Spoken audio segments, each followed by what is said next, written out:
Nel silenzio assordante dei media, PD, Forza Italia e la maggior parte dei deputati al Parlamento europeo stanno votando un trattato suicida per l'Italia e l'Europa. Stiamo parlando del CETA, un trattato pericoloso come il TTIP.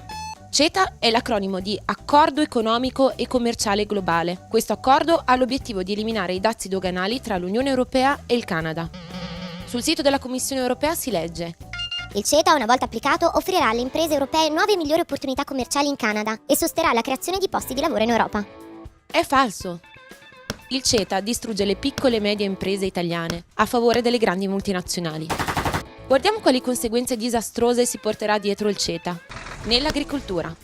Il CETA dà il via libera alle importazioni di prodotti suini canadesi nel mercato europeo, danneggiando così le nostre eccellenze alimentari. Nel 2014, nonostante il crollo dei prezzi nel settore europeo di carne suina, i prodotti canadesi sono stati venduti a un prezzo più basso del 25%. Il CETA dà il via libera all'invasione di OGM.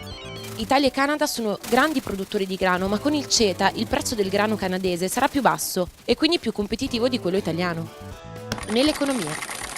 Le piccole e medie imprese italiane ed europee saranno schiacciate dalla concorrenza delle grandi multinazionali canadesi. Le imprese chiuderanno lasciando a casa milioni di lavoratori.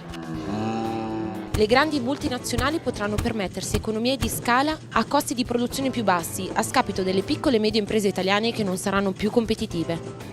Nella salute e nell'ambiente.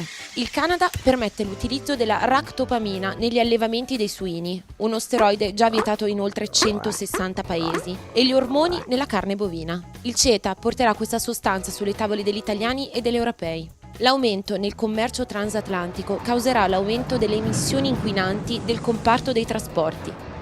Nella democrazia. Con il CETA nascono le corti arbitrali. I governi non saranno più in grado di proteggere i propri mercati e i prodotti. Con il CETA le multinazionali possono citare in giudizio gli stati che sminuiscono i loro prodotti nocivi. Con il CETA hai dio ai ricorsi per le imprese che violano le regole ambientali, le norme sul lavoro o sulla salute pubblica. Il Movimento 5 Stelle e tutto il gruppo FDD hanno già fatto il possibile per bloccare questo accordo suicida, lottando contro le istituzioni e informando i cittadini. Tutto questo non basta, sono i popoli consapevoli a cambiare la storia. Oggi dobbiamo gridare Stop CETA.